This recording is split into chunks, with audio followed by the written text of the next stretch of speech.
Info penting, Mimin ingin mengucapkan terima kasih yang sebesar-besarnya kepada semua subscriber Manghua Universe, baik yang belum maupun yang sudah menjadi pelanggan. Berkat dukungan kalian semua, channel ini bisa terus berkembang hingga sejauh ini. Kabar baik, mulai Minggu 1 Juni 2025. Karena ada beberapa request untuk upload 3 kali sehari. Dan setelah dipikirkan beberapa hari terakhir, Mimin sekarang menyediakan sistem berdasarkan level keanggotaan. Silakan cek di link yang ada di deskripsi. Level 1. Upload seperti biasa. 2 kali sehari dan beda beberapa episode dengan yang regular. Level 2. Upload 2 video. Khusus hari Sabtu dan Minggu upload 3 video plus bebas iklan. Level 3. Upload 3 kali setiap hari. Khusus hari Sabtu dan Minggu 2. Video plus 1 video durasi 80 menit.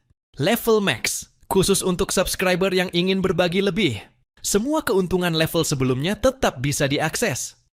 Sekali lagi, terima kasih banyak atas semua dukungan kalian. Kita lanjut ke ceritanya.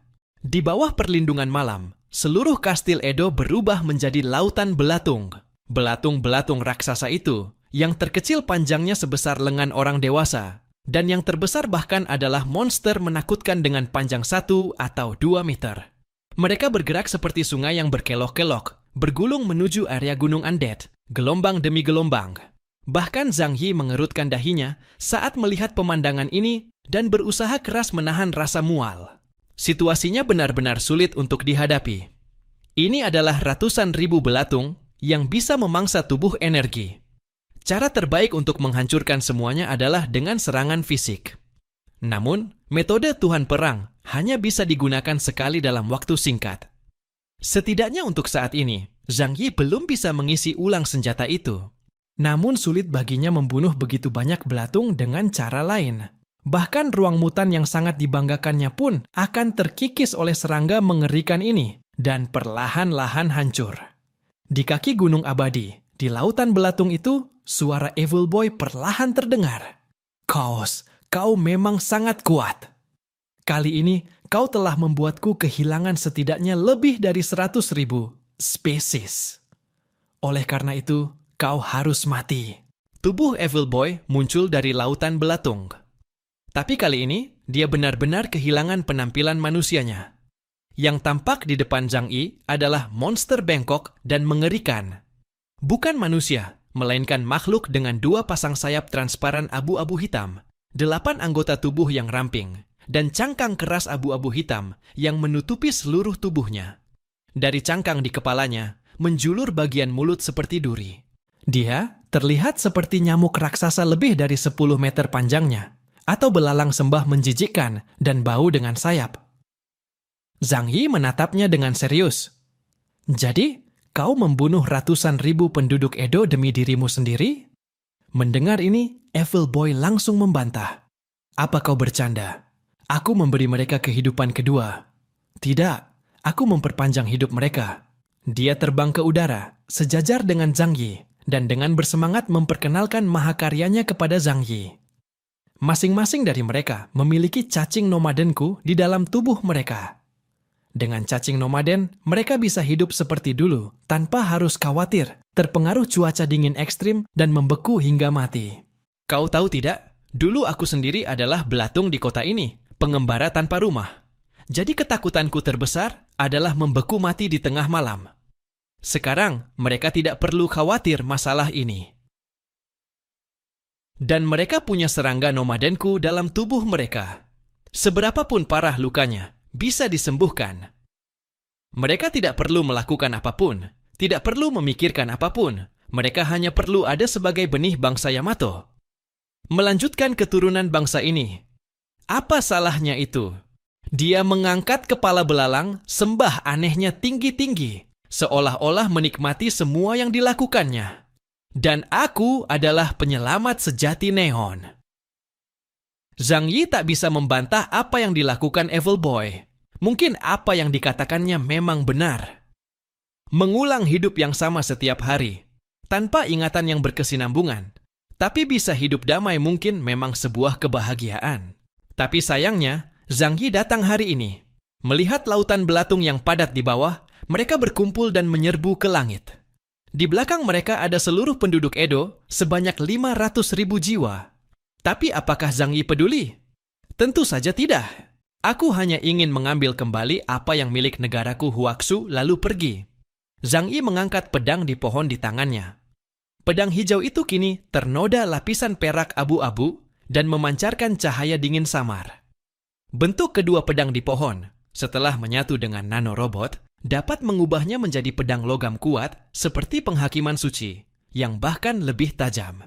Saat ini, aku tak punya pilihan selain mengubah seluruh Edo menjadi kota mati. Zhang Yi tidak tertarik pada hal seperti pembantaian kota. Meskipun dia bukan orang berhati lembut, dia juga bukan pembantai haus darah. Tapi jika harus, dia tak akan ragu. Maka, bunuh saja. Meskipun kecepatanku melambat, kau tak benar-benar mengira aku lemah dalam pertempuran jarak dekat, bukan?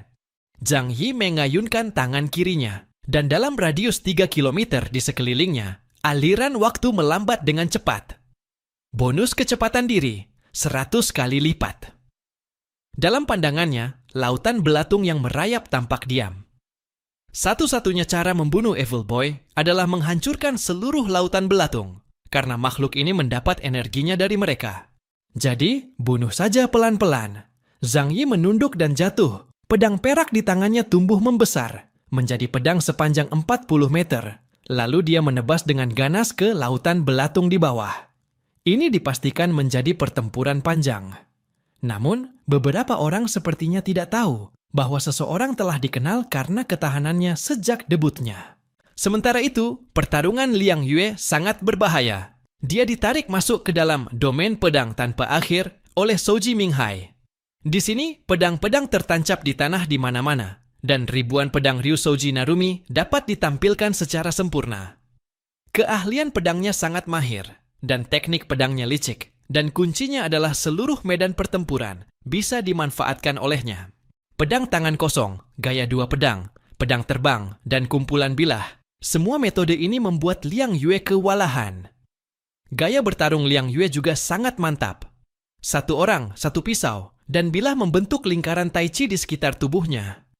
Energi biru mengalir mengelilingi tubuhnya, dengan mudah mengguncang setiap serangan bilah. Dia mengendalikan ribuan pedang dengan mudah, dan tidak ada pedang yang berlebihan. Wulian, aliran ribuan pedang. Souji Minghai memegang 2 pedang terkenal di tangannya. Semua pedang di medan perang langsung terangkat ke udara dan mengarah ke Liang Yue. Dia perlahan menekuk lutut dan seketika menerjang ke arah Liang Yue. Pada saat yang sama, ribuan pedang jatuh dari segala arah. Di segala penjuru dengan Liang Yue sebagai pusat, tidak ada titik buta dan semua serangan mematikan. Dalam sekejap, 1000 serangan. Dan kecepatannya luar biasa, ditambah serangan frontal dari pemegang pedang itu sendiri. Menghadapi serangan seperti itu, Liang Yue melakukan gerakan luar biasa. Dia memejamkan mata. Karena serangan tanpa titik buta, mustahil menangkap setiap bilah yang menyerang dengan mata telanjang. Namun, mata batin tak terlihat. Dia memegang Long Ming dengan kedua tangan, dengan bilah mengarah miring ke tanah. Saat dia memejamkan mata, dunia baru terbuka. Dengan dirinya sebagai pusat, dalam radius 500 meter, ada kekosongan gelap tanpa batas. Namun dalam radius 500 meter itu, semua terlihat dan melambat. Seorang master sejati selalu pandai mempelajari kemampuan orang lain dan menerapkannya untuk keuntungan dirinya sendiri. Gerakan ini berasal dari master pedang Eclipse, Niten Ichiryu Menkyo Kaiden, Tsukamoto Nobunaga, yang pernah dibunuhnya. Mungkin kekuatan Nobunaga Tsukamoto jauh lebih rendah dari Souji Narumi sekarang. Tapi dari segi ilmu pedang, dia memang mewakili level tertinggi Neon. Berkonsentrasi pada diri sendiri, dalam ruang kecil, bilah dapat mencapai tempat manapun dalam sekejap. Gerakan ini disebut Tian Yuan. Minghai Zongji mengayunkan 2 pedangnya dan melesat dengan 1000 pedang, berniat mengakhiri nyawa Liang Yue dalam satu serangan. Namun, Liang Yue hanya melakukan satu hal, menutup matanya dan merasakan segala sesuatu di sekelilingnya. Lalu, pada saat pedang itu hampir mengenai, dia mengangkat tangannya dan mengayunkan pisau. Energi biru mengalir sepanjang bilah, berubah menjadi sungai energi panjang seperti naga atau ular. Bilah-bilah tajam itu saling bersilangan membentuk jaring energi biru yang besar. Energi mental memotong pedang-pedang terkenal itu tanpa mengeluarkan suara benturan logam, melainkan terdengar seperti memotong rambut. Tak terhitung pedang, termasuk pedang neon, yang terpotong bersamaan dengan suara itu. Namun, pukulan paling mematikan juga datang kepada Liang Yue dalam celah itu. 2 pisau di tangan Souji Nagami adalah senjata pembunuh sesungguhnya. Sebuah pisau panjang ditebas ke arah kepala Liang Yue, sementara pisau pendek siap menyerang pinggang dan perut. Liang Yue menutup matanya dan menghindari serangan. Setelah menghindari pisau Ming Hai Souji yang sangat cepat, dia membalas dengan menyabetkan pisau ke punggung Souji dengan punggung tangannya. Semua terjadi begitu cepat, sehingga sulit bagi mata manusia untuk menangkapnya. Mata Ming Hai Zongji tiba-tiba menyempit. Dia tidak menyangka serangan maut penuh keyakinannya gagal. Dia harus menghindar untuk menghindari pisau Liang Yue. Keduanya melewati satu sama lain secara menyamping di udara tanpa cedera. Namun di udara terdengar suara benturan keras dan pedang-pedang yang patah berjatuhan ke tanah. Gaya 1000 pedang Ming Hai Zongji hancur oleh gaya 1 pedang Liang Yue. Bagaimana bisa? Souji Narumi tak percaya dengan kenyataan di depannya.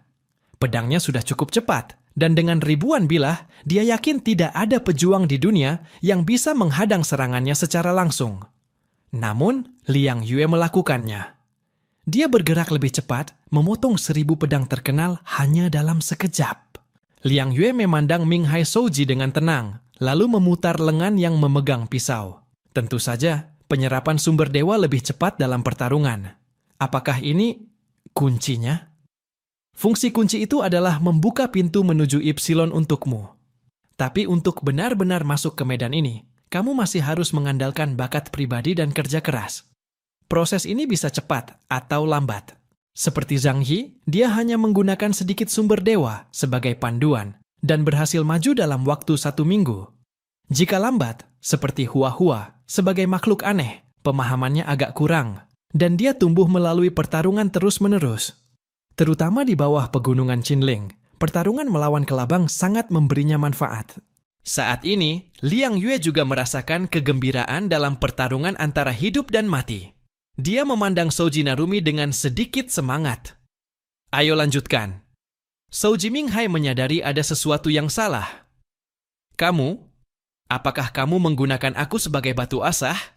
Dia menunjuk pedangnya ke Liang Yue dengan marah. Ini adalah penghinaan besar bagi seorang samurai. Liang Yue berkata, rasa hormat harus diperoleh melalui kekuatan sendiri, bukan hadiah dari orang lain. Kekuasaan keputusan selalu ada di tangan yang kuat. Dia memegang pisau dan melangkah mendekati Ming Hai Souji pelan-pelan. Ming Hai Souji hanya merasakan energi biru yang mengelilinginya menjadi semakin mengerikan, seolah-olah setan mengerikan sedang perlahan terbangun. Bahkan saat kakinya menjejak tanah, langkahnya tidak lagi mantap, dan jejak kakinya di tanah pun menghilang. Mata Narumi Souji tiba-tiba menghitam. Dia meraih dan melempar pisau pendek di tangan kiri, kemudian menggenggam pisau panjang di tangan kanan dengan sekuat tenaga.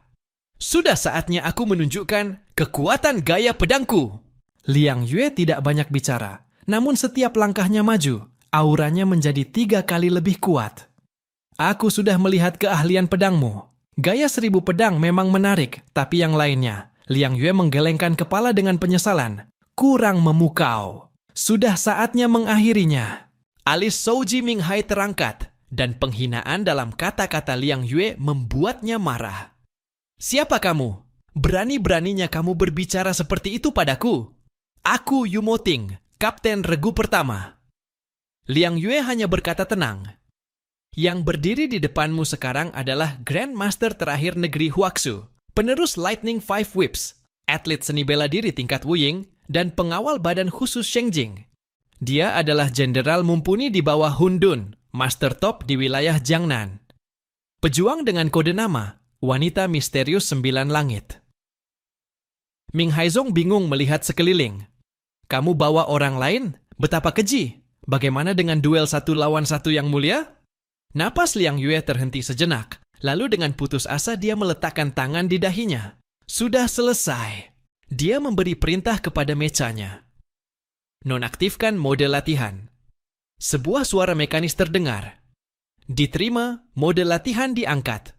Pembatasan fisik pada master dilepaskan dan kekuatan normal disediakan. Dalam sekejap, perasaan berat yang membatasi Liang Yue hilang. Dia menggerakkan lengannya dan merasa jauh lebih ringan. Ya, rasanya cukup enak. Dia mengayunkan Dragon Roar di tangannya, lalu dengan sekuat tenaga menebas sebuah gunung di kejauhan. Energi biru berubah menjadi cahaya bilah besar, turun dari langit ke bumi. Boom! Dalam sekejap, gunung kecil itu terbelah dua. Bahkan tanah di bawah kaki retak membentuk celah mengerikan. Souji Narumi tertegun dan mundur beberapa langkah. Kamu, bagaimana bisa tiba-tiba menjadi begitu kuat? Liang Yue memandangnya dengan heran. Apa maksudmu tiba-tiba menjadi lebih kuat? Aku hanya melepaskan segel pada diriku. Dia menatap lengannya yang memegang pisau dan berkata tenang. Lagi pula, aku sekarang menghadapi kamu yang masih di tingkat delta. Jika aku tidak menyegel sebagian kekuatanku, aku khawatir aku akan secara tidak sengaja membunuhmu. Aku akhirnya bertemu pejuang, tapi jika aku tidak bertarung habis-habisan dan mengasah keahlianku, bukankah itu sia-sia? Beberapa orang hanya berada di puncak tingkat delta, 9.900 poin. Sementara yang lain sudah di 9.999, setengah langkah ke wilayah Ipsilon. Namun, jarak antara mereka bukan hanya 99 poin. Itu hanyalah nilai teoritis yang memberi Souji Narumi ilusi bahwa dia sudah dekat dengan Ipsilon. Dengan kata lain, Liang Yue hari ini setara dengan jiwa yang hilang dari Sing Tao. Narumi Souji menelan ludah lalu berteriak, "Jangan remehkan aku, bajingan! Kebanggaan samurai Jepang bukan sesuatu yang bisa dimiliki oleh orang sepertimu." Dia membuka mulut lebar-lebar, ingin dengan bangga meneriakkan keyakinannya. Tapi sayangnya dia tak pernah sempat mengucapkan setengah kalimat berikutnya. Pisau panjang Liang Yue meluncur menyayat lehernya, dan langsung melemparkan kepalanya tinggi ke udara. Kecepatannya sangat luar biasa, sehingga hampir tak terbayangkan. Liang Yue melompat ke depan, dan meraih rambut panjang di kepala Ming Hai Souji. Merasakan esensi Ming Hai Souji. Dia hanya berkata dengan bosan, "Kamu sudah tidak berguna lagi untukku. Aku sebaiknya mengembalikanmu dan menyerahkanmu pada Lukeran atau Shinshin."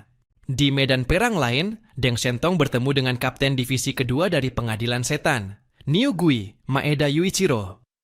Tubuhnya yang raksasa penuh dengan kekuatan, yang menekan seperti sebuah gunung. Dia menundukkan kepala dan menatap ke bawah ke arah Deng Shentong, lalu mengayunkan kepalan tangannya yang besar langsung ke Deng Shentong dengan pukulan keras. Pipit and Cody! Zand! Boom!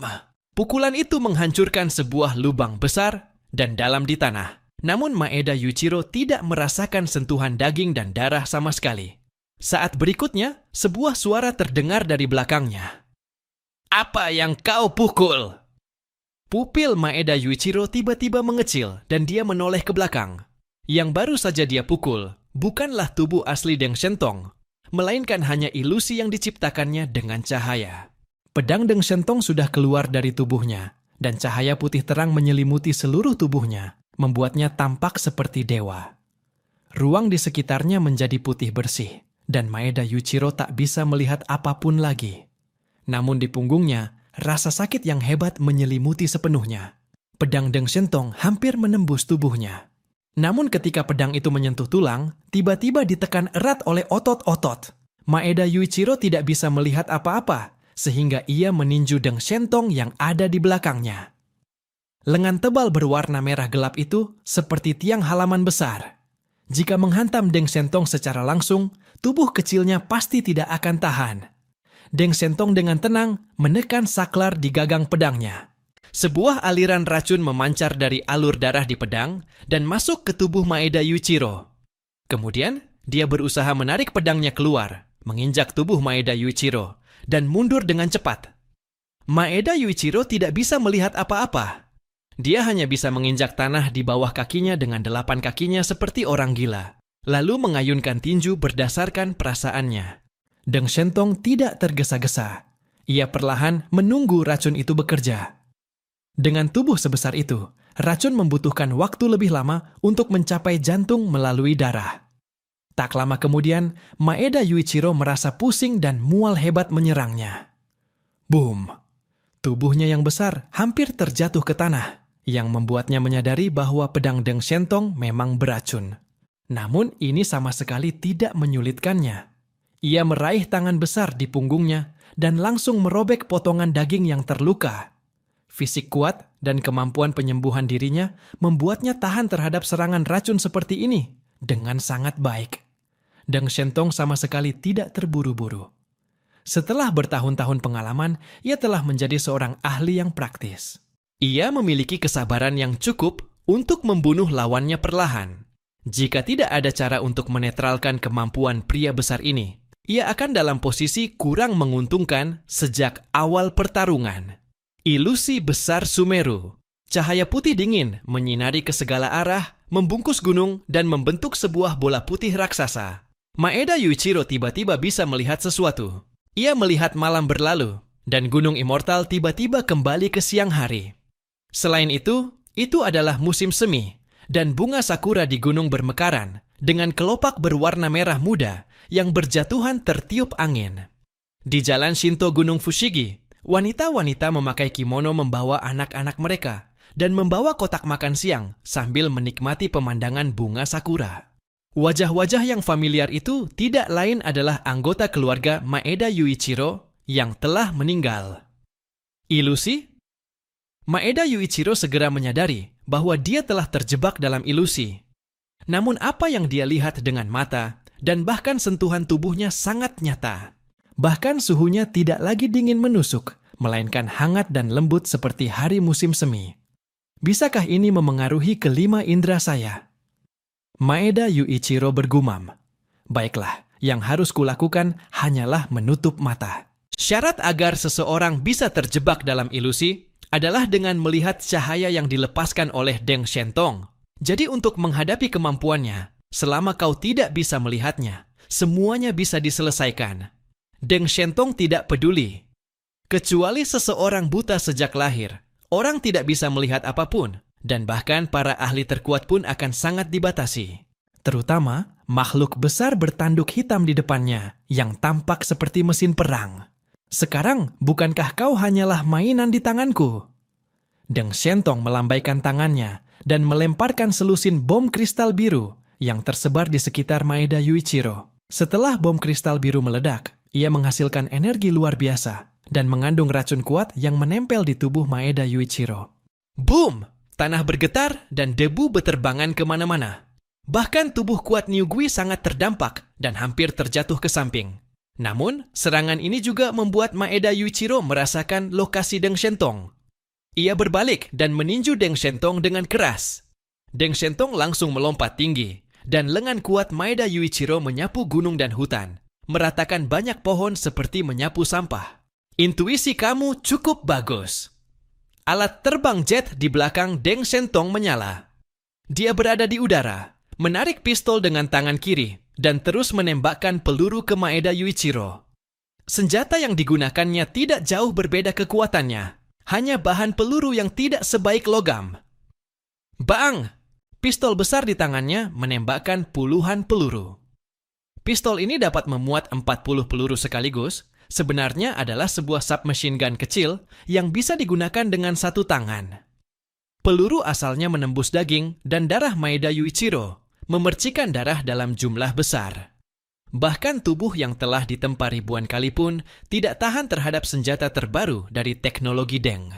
Namun dibandingkan dengan tubuh besar Maeda Yuichiro, luka-luka itu hanya seperti gatal-gatal. Niu Gui menjadi semakin marah.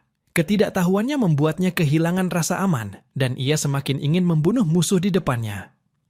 Ia meninju ke langit, tapi Deng Shentong menghindar dengan lincah. Namun segera, Niu Gui mengambil sebuah batu besar dari tanah dan menghantamkannya ke arah Deng Shentong. Batu besar itu sebesar sebuah truk, seperti bola meriam, yang bergerak dengan kecepatan tinggi. Deng Shentong hampir terkena, tapi batu itu terbang melewati tubuhnya. Deng Shentong tidak bisa menahan kerut di dahinya. Apakah inderanya begitu tajam? Bahkan beberapa gerakan pun tidak bisa lolos dari persepsinya. Niu Gui tampaknya menemukan cara untuk mengatasinya.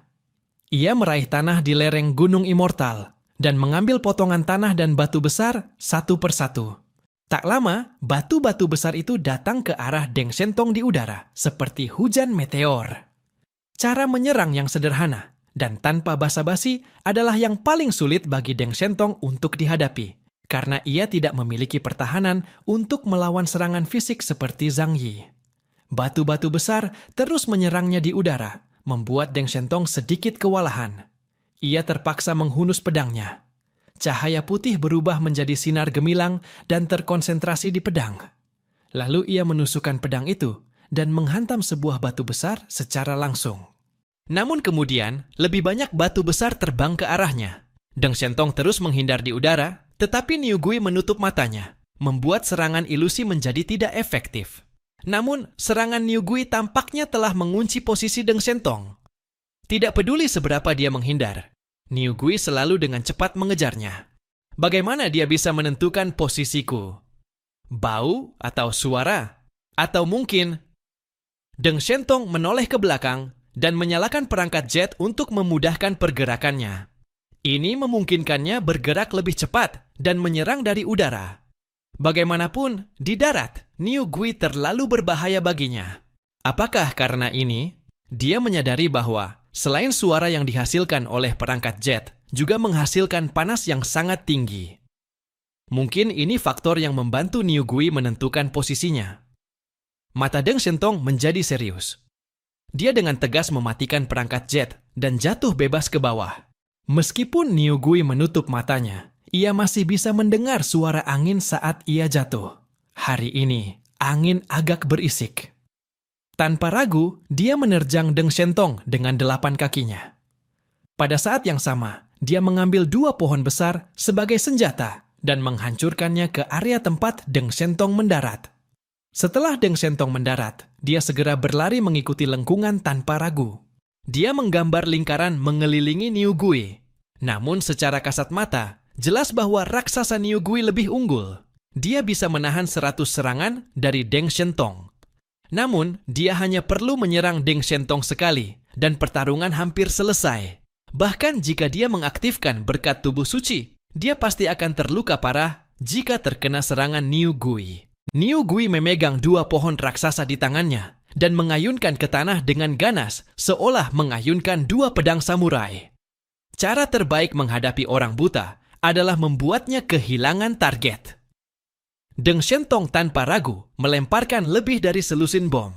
Namun kali ini, lokasi bom-bom itu tersebar. Boom! Suara ledakan terdengar berturut-turut di lokasi berbeda. Kali ini, Niu Gui tidak bisa menentukan dengan tepat di mana Deng Shentong berada. Deng Shentong mengangkat pedangnya dan menatap tubuh besar dan kuat Niu Gui. Kita harus menyerang titik lemah agar bisa melubangi tubuhnya. Dia perlahan mengumpulkan kekuatan dan mengambil sikap anggar.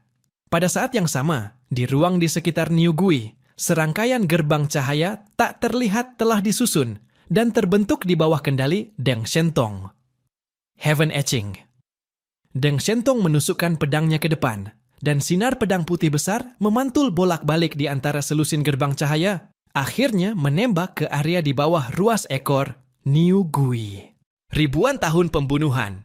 Sinar pedang putih itu menembus langsung, dan Deng Shentong bisa merasakan tubuh besar Niu Gui membeku seketika. Detik berikutnya, Mo! Niu Gui mengangkat kepalanya dan mengaum ke langit dengan kemarahan dan rasa sakit yang luar biasa.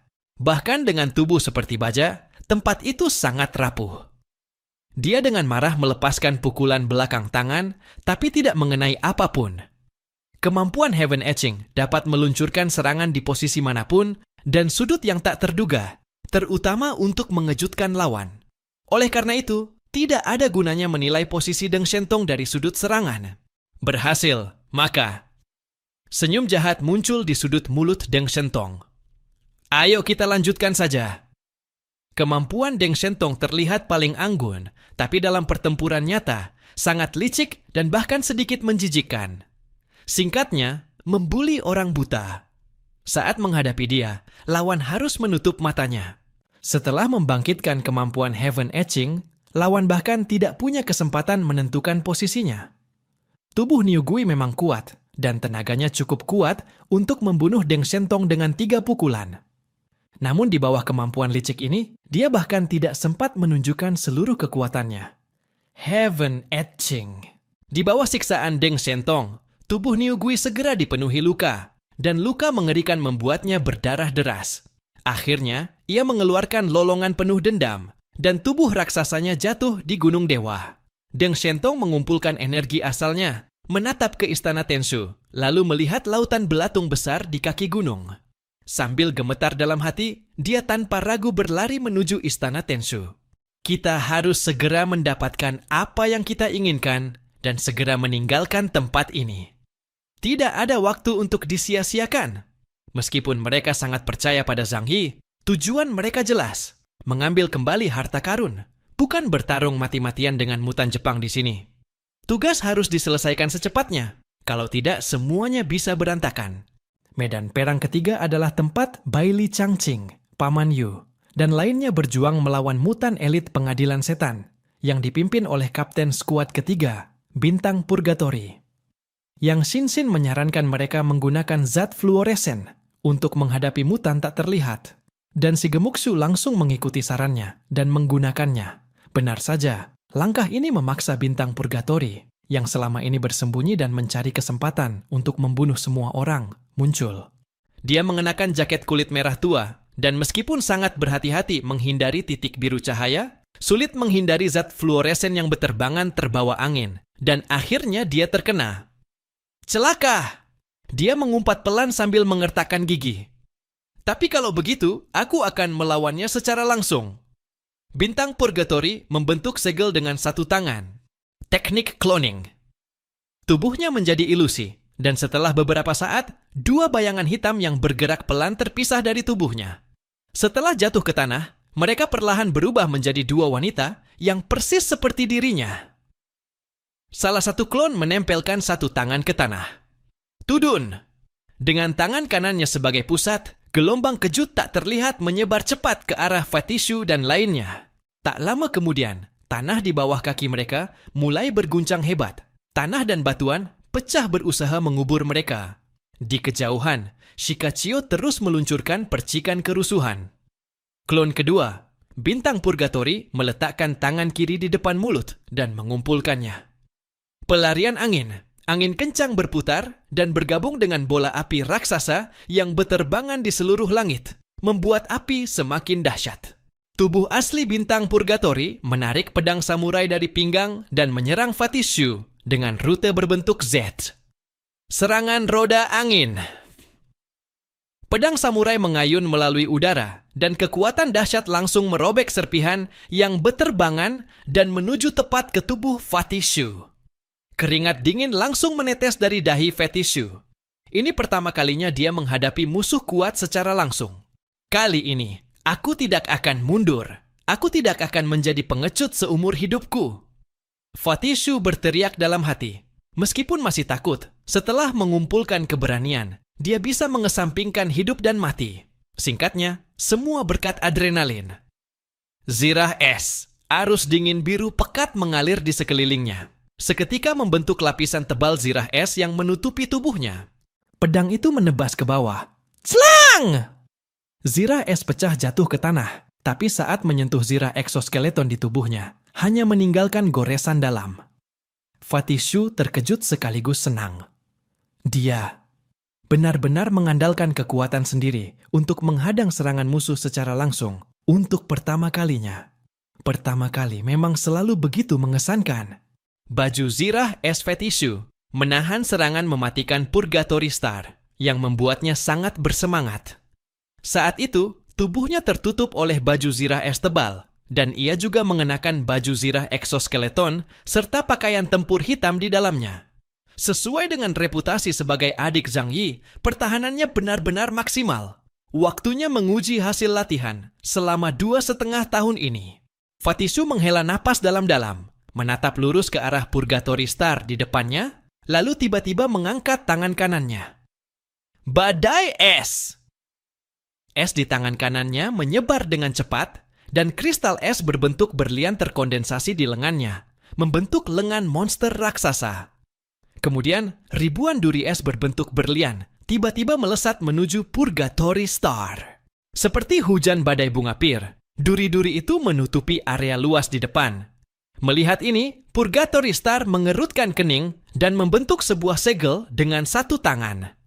Pelarian es, naga es. Sebuah pusaran badai cepat terbentuk di bawah kakinya, dan sejumlah besar es serta salju terangkat ke udara. Terkondensasi menjadi seekor naga es raksasa yang melaju ke arah badai es dan salju di depan. Kedua kekuatan itu bertabrakan dan kemudian meledak. Puing-puing es dan salju berterbangan di seluruh langit, menghalangi pandangan di area luas sekitar. Namun tak lama kemudian, percikan ganas Luqiandai membawa api berkobar dan langsung menuju Fatisu serta yang lain. Saudara Chunlei bekerja sama denganku. Bai Chunyu tiba-tiba berteriak saat itu juga.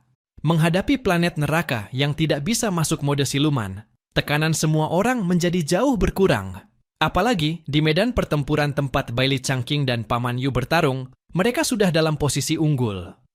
Tubuh Bai Chunyu hancur berkeping-keping, berubah menjadi ribuan bilah es dan salju yang melayang, menyapu ke arah Purgatory Star. Fetishu juga cepat bekerja sama dengan Bai Chunyu untuk meningkatkan daya serangan badai salju.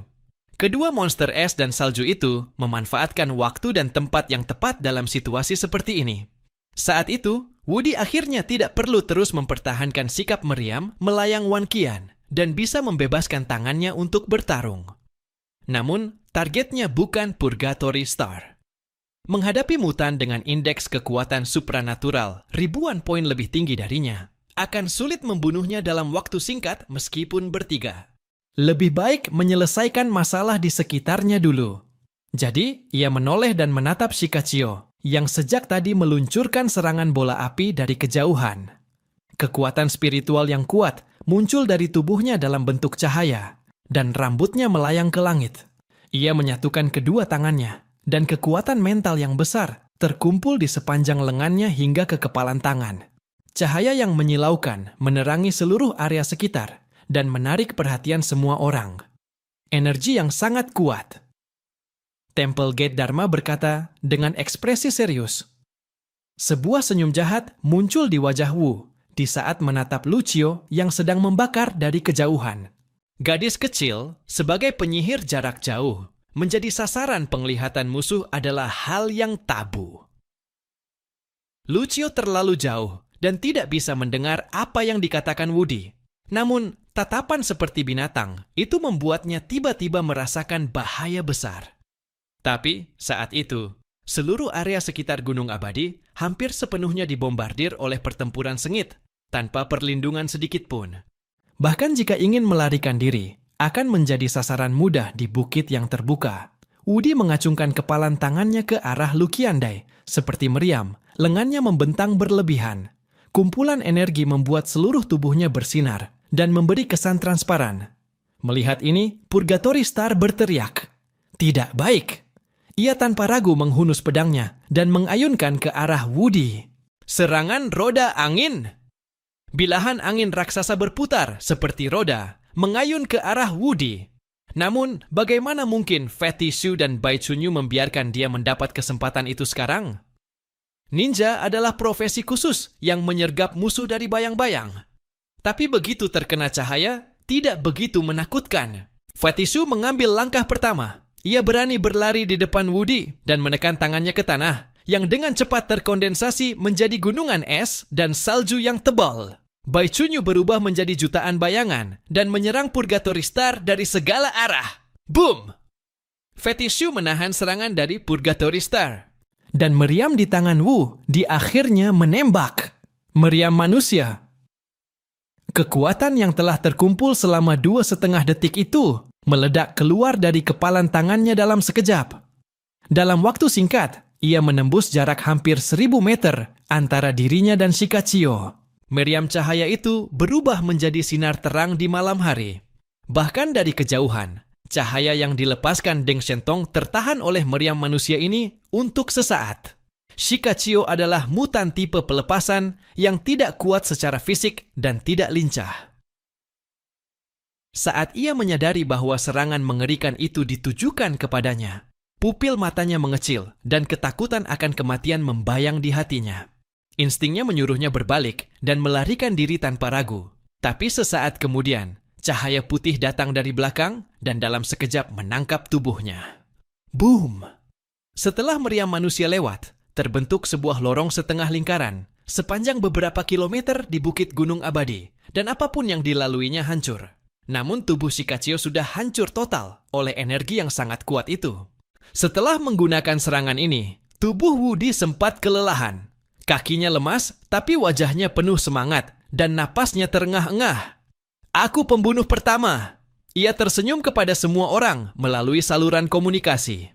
Menjadi pembunuh pertama dari musuh meningkatkan moral pasukan kita secara signifikan. Pada saat ini, Purgatory Star sudah merasakan firasat buruk. Awalnya ia pikir orang-orang ini hanya anak buah lawan, tapi ternyata masing-masing punya indeks kemampuan lebih dari 9.000 poin. Kunci utamanya, perlengkapan mereka sangat mewah. Hanya dengan keunggulan perlengkapan saja, daya tempur seseorang bisa meningkat 100 sampai 200 poin. Dibandingkan mutan di wilayah Jiangnan yang memiliki teknologi tertinggi di negara Huaxu, anggota kelompok Yumoting yang hanya tahu memakai setelan dan bergaya keren terlihat seperti pendatang asing. Pandangan Purgatory Star beralih ke medan pertempuran tempat Terakado Daruma dan Kameda Xiaoxing bertarung. Di sana, keduanya sudah dalam posisi tidak menguntungkan. Kemampuan bertarung si Mendamo sangat kuat, bisa sejajar dengan Bailey Changqing. Namun Paman Yu, yang mengenakan mecha berat dan memiliki kekuatan api dahsyat, serta kuat seperti King Kong dalam pertarungan jarak dekat, bukan lawan yang bisa ditangani Kameda sama sekali. Jika terus begini, kekalahan hanya soal waktu. Hati Purgatory Star semakin tertekan. Baru saat itu ia sadar betapa besar jurang antara negara seperti Neon dengan kekuatan super top dunia. Kami menahan Tuan. Purgatory Star menggigit bibir dengan keras, merasa sangat kesal. Namun ia yakin bahwa Evil Boy akhirnya akan memenangkan kemenangan terakhir. Jadi, di bawah pengawasan Bai Chunyu dan Fatih Shu, ia perlahan melangkah mundur dengan kaki panjangnya. Kemudian, ia melakukan sesuatu yang tak terduga. Purgatory mengulurkan tangan dan perlahan membuka resleting jaket kulitnya, memperlihatkan tubuhnya.